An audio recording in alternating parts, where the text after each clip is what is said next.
everybody, I'm back. I wanted to first thank you all so much for the awesome response I received from our first video. It was, as you all know, very uncomfortable for me, so the response was just awesome and I really appreciate it.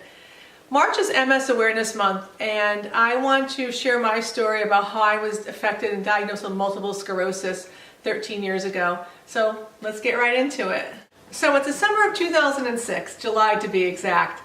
Everything's going on my side. I just landed a great new job in Boston, on top of the world. I'm a healthy 32-year-old woman and nothing's gonna stop me, right? So here I am, no real ailments to be discussed. I had a few headaches here and there. I tripped a few times, but nothing major to draw any concern. Till that one morning I woke up on that Saturday and I had no eyesight. My vision was gone. All I could see was gray. Didn't even see shapes. It was just, everything was blurred out in gray like there was a curtain over my eyes, but it wasn't going away. So I was fortunate enough, I had my partner Ken by my side in bed. I woke him up and asked for his help as I couldn't see or do anything and I was terrified. He got up and helped me, asked me some questions. We walked down the stairs and brought me to the car to go to the emergency room.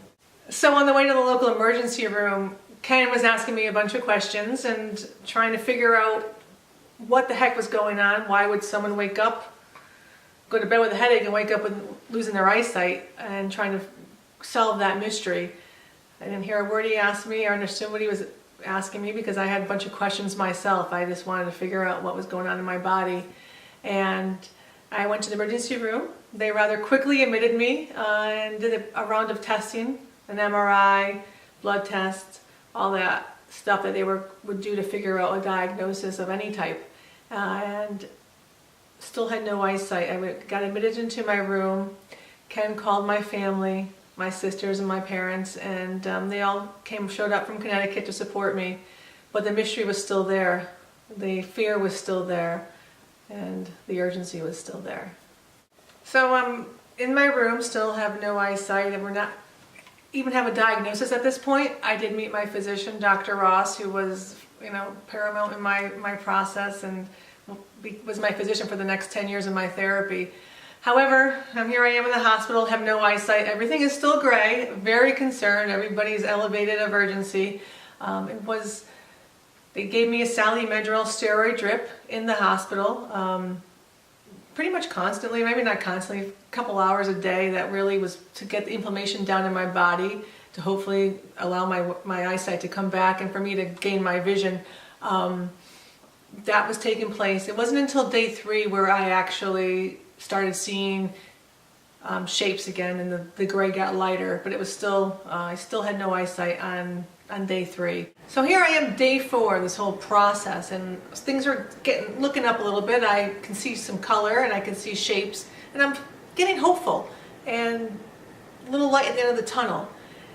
Day 5, I finally regained enough eyesight back where they are able to discharge me to my house, and still confused as heck. I don't know what the next process is or the next step is. I have now suffering some side effects of steroids. I have oral thrush, which has allowed me not to eat or be able to drink, and I'm dealing with that on top of everything. But honestly, I got my eyesight back and I just want to go home. I'll take care of whatever else. They set me up with an appointment for my physician that I met in the emergency room, Dr. Ross, to go to his office as a follow-up after discharge. So here I am in Dr. Ross's office for the first time, meeting him without a Johnny on, pretty much. And he proceeds to tell me that I have a diagnosis of multiple sclerosis. And I'm really not sure what he just told me because I've only heard of MS a few times and not really certain what that means. He proceeded to tell me, and show me I should say, my MRIs where they had fuzzy white spots on my brain and explain what they were. He also explained the optical neuritis that I experienced. But honestly, at this point, I was kind of tuning him out, trying to figure out what the heck MS was and what does this mean for me. He also told me that if I wanted to go for further testing, that there are some other testing I could do, such as a lumbar puncture and some other tests, but I chose not to go that route. I was pretty certain after seeing my MRIs and his confidence that I had MS.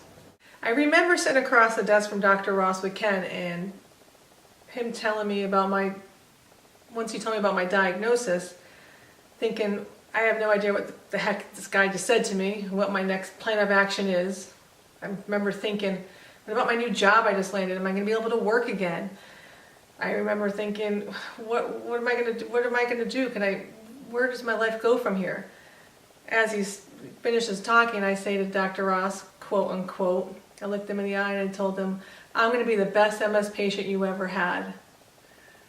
At the time, I had no idea what those words would mean, but I did agree to stand behind them.